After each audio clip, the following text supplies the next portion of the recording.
Hello दोस्तों, मैं अमरदीप कुमार स्वागत करता हूं आपके अपने YouTube channel free online academy पे। हिंदी व्याकरण का एक और टॉपिक वाच्य।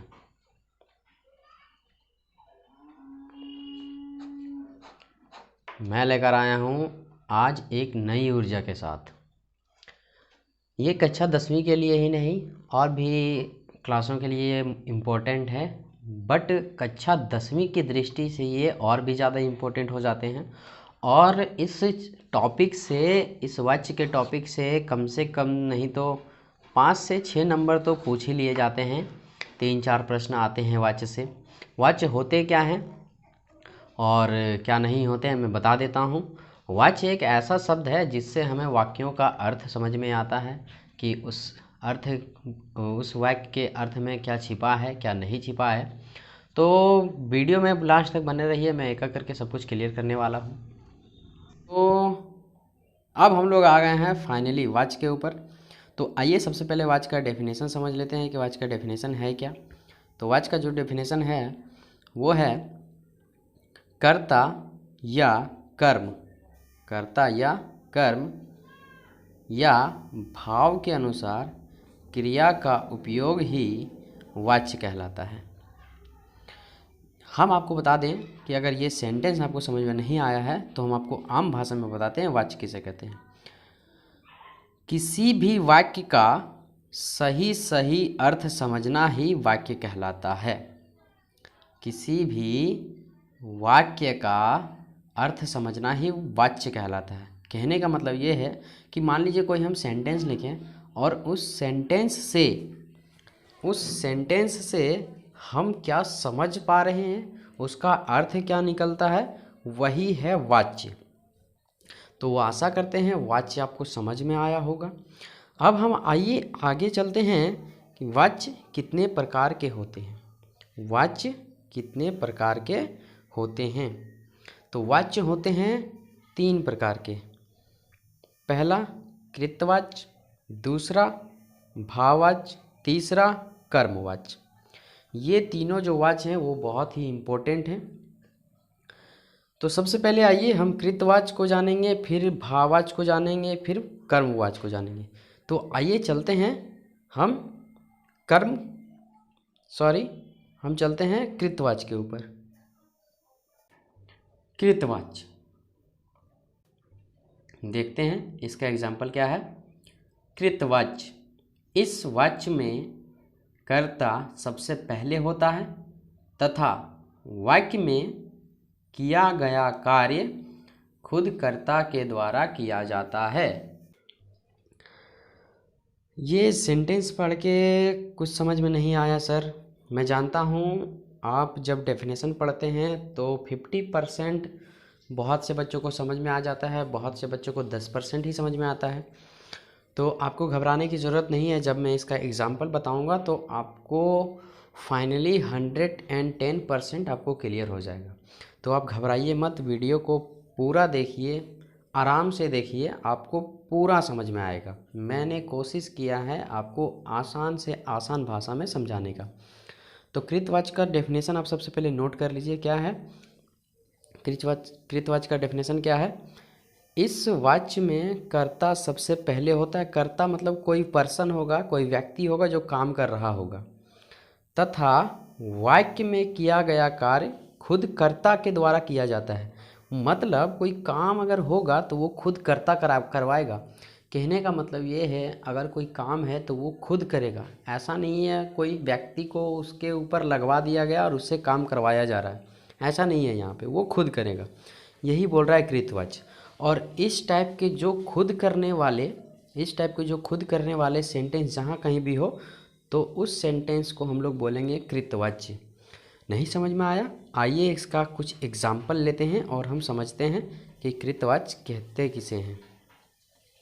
तो चलते हैं इसका कुछ एग्जाम्पल पे। एग्जाम्पल है, पहला एग्जाम्पल है मोहन गाना गा रहा है। तो मोहन गाना गा रहा है, तो मोहन जो गाना गा रहा है वो खुद से गा रहा है, तो ये हो जाएंगे कृतवाच्य। अभी थोड़ा देर पहले बोला था ना कि जो भी कार्य है वो खुद कर्ता के द्वारा किया जाता है। आप डेफिनेशन पीछे पलट के देख सकते हैं। आगे का एग्जाम्पल देखेंगे तो सीता किताब पढ़ रही है।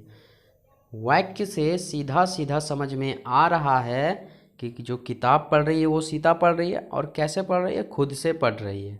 तो ऐसे एग्जाम्पल कृतवाच्य कहलाते हैं। आगे आएंगे तो देखेंगे सी नंबर पे, वह दौड़ने जाती है। अब देखिए दौड़ने जाती है तो खुद से जाती होगी, ऐसा थोड़ी ना वह दौड़ने जाती है और दूसरा को दौड़वा रही है, नहीं, वो खुद से दौड़ रही है। तो ये हो जाएंगे कृतवाच्य। आगे चलेंगे, देखेंगे कोहली क्रिकेट खेलता है। अब देखिए कोहली क्रिकेट खेलता है, तो कोहली जब क्रिकेट खेलेगा तो यहाँ साफ साफ पता चल रहा है कोहली क्रिकेट खेलता है, ना कि खिलवाता है, खुद खेलता है। तो ऐसे प्रश्नों को, ऐसे एग्जाम्पलों को हम बोलेंगे कोहली क्रिकेट खेलता है, मतलब क्या हो जाएगा, कृतवाच्य हो जाएगा। क्यों? क्योंकि जो क्रिकेट खेल रहा है वो खुद से खेल रहा है। आगे का एग्जाम्पल है, उसने खाना खा लिया। उसने खाना खा लिया, तो देखिए उसने जब खाना खा लिया तो खुद खाना खाया। खुद खाना खाया मतलब जो काम जो है वो खुद कर्ता ने किया, इसीलिए ये भी हो जाएंगे कृतवाच्य। एग्जाम्पल आप एक एक करके समझिए, ऐसा ना हो कि आप एग्जाम्पल भी पढ़ लें, डेफिनेशन भी पढ़ लें, आपको कुछ समझ में ही नहीं आया। तो चलते हैं, थोड़ा कुछ और एग्जाम्पल लिए हैं, और एग्जाम्पल के ऊपर आप इसको नोट कर लीजिए अच्छे से। चलते हैं आगे एग्जाम्पल की ओर। आगे का एग्जाम्पल है, एग्जाम्पल छठा, मैं बाज़ार जाता हूँ। तो देखिए जब बाज़ार कौन जा रहा है, मैं, यानी कर्ता खुद मैं हूँ, मैं खुद जा रहा हूँ, जो काम है वो मैं खुद कर रहा हूँ, खुद कर्ता के द्वारा हो रहा है, तो ये भी हो जाएंगे कृतवाच्य। 7वां नंबर एग्जाम्पल है, मोहन पतंग उड़ा रहा है। तो देखो पतंग उड़ा रहा है खुद मोहन, मतलब यहाँ कर्ता कौन है, मोहन है, और मोहन पतंग उड़ा रहा है, तो ये भी कौन से वाक्य हो जाएंगे, कृतवाच्य हो जाएंगे। और आगे हम देखेंगे तो आगे है, राम पतंग उड़ा रहा है, सॉरी राम पतंग उड़ा चुका है। तो राम पतंग उड़ा चुका है मतलब पहले उड़ा रहा था, अब बैठ गया, तो उड़ाया किसने, खुद कर्ता ने। यहाँ पे कर्ता कौन है, राम है, तो यहाँ पर भी हो जाएगा कृतवाच्य। आगे है, श्याम ने पतंग उड़ा लिया। अब देखिए श्याम नाम का एक लड़का है, उसने भी पतंग उड़ा लिया, तो उसने खुद उड़ाया है, वाक्य से ही पता चल रहा है साफ साफ। तो हम यहाँ पर क्या समझेंगे कि श्याम ने पतंग उड़ा लिया, मतलब श्याम यहाँ पे कर्ता है, और जब भी कर्ता खुद काम करे तो वह जो वाच्य होता है वो कौन सा वाच्य होगा, वो होगा कृतवाच्य। आशा करते हैं आपको यहाँ तक समझ में आया होगा। आगे का एग्जाम्पल है, वह सो चुका है। वह सो चुका। अब देखिए जिसके बारे में भी बात हो रहा है वह कर्ता है, और कर्ता यहाँ पे क्या है, सो चुका है। तो कर्ता जो है सो चुका है और वो खुद सोया, इसीलिए यहाँ पे ये भी हो जाएगा कृतवाच्य।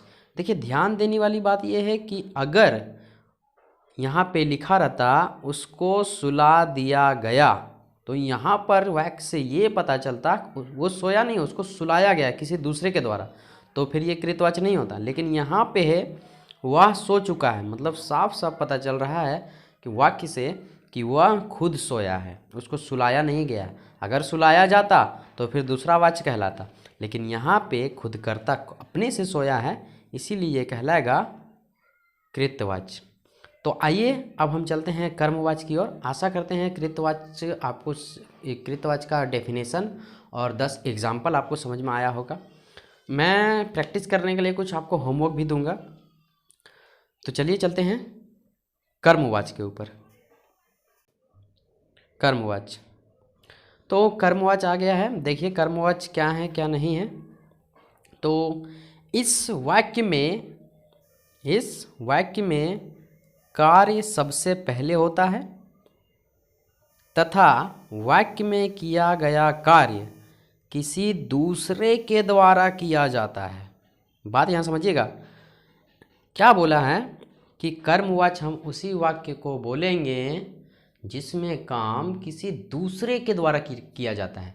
एग्जाम्पल के तौर पर मैं यहाँ ऐसे ही बता देता हूँ, जैसे राम के द्वारा खाना खाया गया। यहाँ पे इस तरफ के कुछ एग्जाम्पल आपको देखने को मिलेंगे। तो हम चलिए चलते हैं एग्जाम्पल की ओर। एग्जाम्पल की ओर जाने से पहले एक बार और हम आपको समझा देते हैं कर्मवाच्य किसे कहते हैं। देखिए यहाँ से, वाक्य में किया गया कार्य किसी दूसरे के द्वारा किया जाता है उसे हम लोग कर्मवाच्य कहते हैं। तो आशा करते ये आपको जो मैंने वर्ड अभी अभी बोले हैं, दोहराए हैं, वो आपको कुछ कुछ पकड़ में आया होगा। और अगर नहीं आया है तो घबराने की बात नहीं है, हम इसके एग्जाम्पल पे चलते हैं, आपको 110% समझ में आएगा। तो चलिए इसके एग्जाम्पल में जाके देखते हैं इसके एग्जाम्पल में क्या है क्या नहीं है। तो इसके एग्जाम्पल हैं, सीता के द्वारा गीत गाया जा रहा है। अब देखिए यहाँ हमने क्या बोला, डेफिनेशन क्या था कि कार्य जो है सो किसी दूसरे के द्वारा करवाया जाता है, खुद से नहीं किया जाता है, दूसरे के द्वारा। तो यहाँ पे है सीता के द्वारा गीत गाया जा रहा है, सीता के द्वारा, ना कि बोल रहा है कि सीता गाती है, ऐसा नहीं है, सीता के द्वारा गीत गाया जाता है ना, सीता के द्वारा गीत गाया जाता है, या फिर सीता के द्वारा गीत गाया जा रहा है, सीता के द्वारा गीत गाया जाता है, सीता के द्वारा गीत गाया जा चुका। ये सब जितने भी सेंटेंसेस मिलेंगे ये सब जाएंगे कर्मवाच्य के ऊपर, है ना। तो यहाँ पे फर्स्ट एग्जांपल है, सीता के द्वारा गीत गाया जा रहा है, काम जो है सो गाने का हो रहा है, और किसके द्वारा हो रहा है, किसी दूसरे के द्वारा। यहाँ दूसरा है कौन, यहाँ दूसरा है सीता, और सीता कौन हो गई, वो हो गई कर्ता। तो यहाँ पर यही बोलता है डेफिनेशन कि कोई भी कार्य किसी दूसरे कर्ता के द्वारा, किसी दूसरे पर्सन के द्वारा करवाया जाता है उसे हम लोग कर्मवाच्य बोलते हैं। आशा करते हैं डेफिनेशन और एग्जाम्पल आपको थोड़ा बहुत समझ में आए होंगे। आगे चलते हैं question number B, example number B के ऊपर, राम के द्वारा अखबार पढ़ा जा रहा है। देखिए हम नहीं पढ़ रहे हैं अखबार, राम के द्वारा पढ़ाया जा रहा है, राम के द्वारा पढ़ा जा रहा है। तो अखबार जो है किसी दूसरे के द्वारा पढ़ रहा है, एग्जाम्पल से ही साफ हो रहा है, वाक्य के ऊपर ही साफ हो रहा है कि पेपर पढ़ने का जो काम हो रहा है वो किसी दूसरे के द्वारा हो रहा है ना। तो ये भी हो जाएंगे कर्मवाच्य। सी नंबर का एग्जाम्पल देखें तो वो है, मोहन के द्वारा काम किया जाता है। ये देखिए ये परफेक्ट एग्जाम्पल है कर्मवाच्य का। काम जो है वो किसी दूसरे के द्वारा किया जा रहा है, और वो दूसरा पर्सन है कौन, दूसरा व्यक्ति है कौन, मोहन, है ना। तो मोहन के द्वारा काम किया जाता है, ऐसा नहीं बोला है कि मोहन खुद काम कर रहे हैं। देखिए यहाँ पे वाक्य में ध्यान देने की बहुत ही ज़्यादा ज़रूरत है, उतना भी नहीं, लेकिन आप थोड़ा माइंडली सोचेंगे तो आपको ज़रूर समझ में आएगा। तो यहाँ पे मोहन के द्वारा काम किया जाता है, मेरे द्वारा नहीं किया जा रहा है, मोहन के द्वारा, किसी दूसरे के द्वारा करवाया जा रहा है ना। तो यहाँ पे हो जाएगा कर्मवाच्य। आगे देखेंगे, रावण को मारा गया। देखिए रावण को मारा गया था, तो एक बात यहाँ से, ये बहुत मोस्ट इम्पॉर्टेंट, और आपको अगर ये 3 एग्जाम्पल से समझ में नहीं आया तो मैं गारंटी देता हूँ आपको डी नंबर एग्जाम्पल जरूर समझ में आएगा कि कर्मवाच्य है। आइए कैसे देखते हैं इसको। रावण को मारा गया था, तो देखिए यहाँ रावण को किसने मारा था, राम जी ने। काम किसके द्वारा हुआ, राम जी के द्वारा।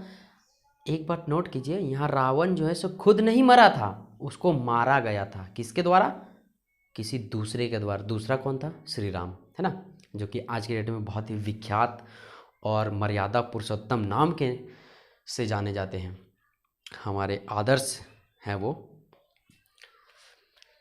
रावण को मारा गया किसी दूसरे के द्वारा, और डेफिनेशन यही कहता है कि कोई भी काम किसी दूसरे के द्वारा किया जाता है उसे हम लोग कर्मवाच्य कहते हैं। तो रावण को मारा गया, खुद रावण मरा नहीं, है ना।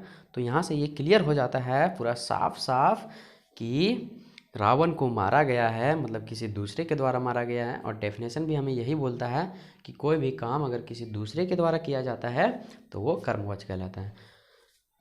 तो ऑब्वियसली ये रावण को मारा गया कर्मवाच्य है। आगे चलते हैं, भगत सिंह को फांसी दे दिया गया था। अब देखिए ये भी मोस्ट इंपॉर्टेंट, आपको इसी से और समझ में आ जाएगा। भगत सिंह को फांसी दे दिया गया था। अब बताइए भगत सिंह खुद फांसी पे लटका था या फिर उसको किसी दूसरे के द्वारा दिया गया था।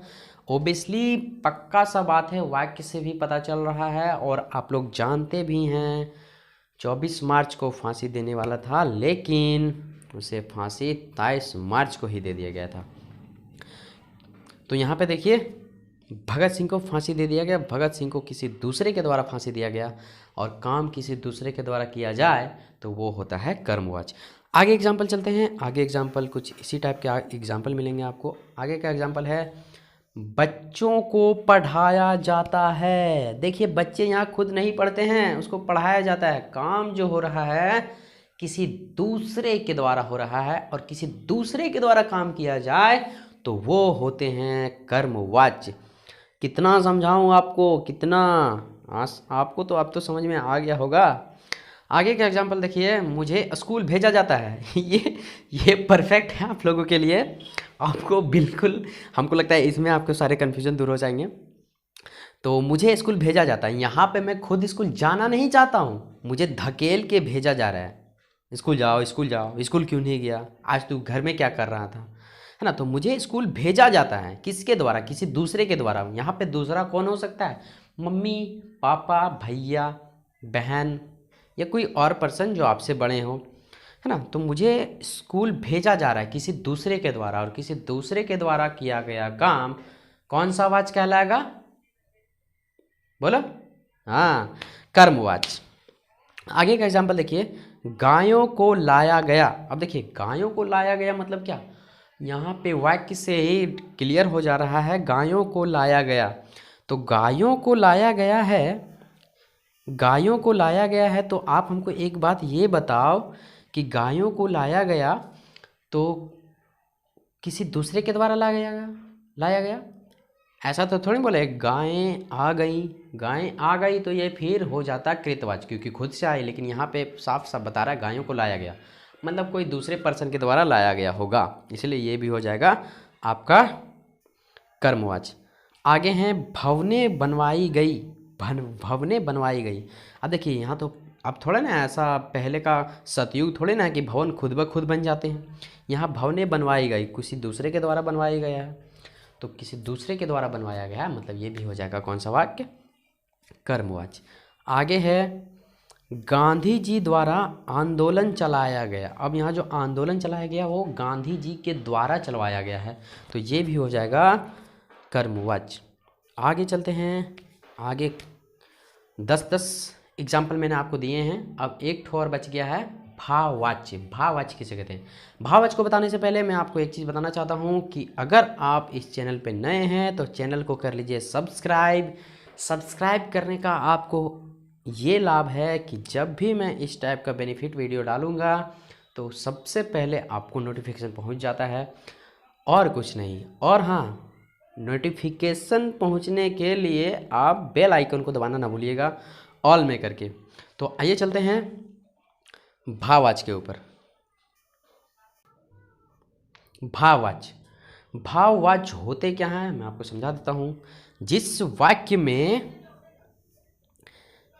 वाक्य में कर्ता के भाव स्पष्ट रूप से दिखाई दे उसे भाववाच्य कहते हैं। हाँ, जिस वाक्य में कर्ता के भाव स्पष्ट रूप से दिखाई दे उसे भाववाच्य कहते हैं। नहीं समझ में आया? आइए एग्जाम्पल पे चलेंगे, आपको 110% समझ में आएगा। जैसा कि 2 ठो आपको समझ में आया है, तो आप ये कैसे सोच सकते हैं कि तीसरा समझ में नहीं आएगा। तो आइए चलते हैं इसके कुछ एग्जाम्पल के ऊपर और देखते हैं क्या है इसके एग्जाम्पल। तो फाइनली हम चलते हैं एग्जाम्पल पे। पहला एग्जाम्पल है मुझसे दौड़ा नहीं जाता। अच्छा, यहाँ पे थोड़ा सा मिस्टेक हुआ है तो आप इसको मैनेज कीजिएगा। यहाँ पे होगा मुझसे, तो यहाँ पे होगा मुझसे, यहाँ पे होगा मुझसे दौड़ा न, मुझसे अब दौड़ा नहीं जाता, मुझसे अब दौड़ा नहीं जाता। तो यहाँ कुछ मिस्टेक हुआ था बच्चों, इसलिए मैंने इसको कट कर दिया है। तो यहाँ पे देखिए सबसे पहले क्या है, मुझसे अब दौड़ा नहीं जाता। तो यहाँ पे क्रिया का जो भाव है वो भाव प्रकट हो रहा है, और जिस वाक्य में, जिस क्रिया में कर्ता का भाव प्रकट हो साफ साफ, उसे हम लोग बोलते हैं भाववाच्य। जैसा कि आपको एग्जाम्पल एक बार और फिर से मैं दिखा देता हूँ। एग्जाम्पल देखिए क्या है। एग्जाम्पल है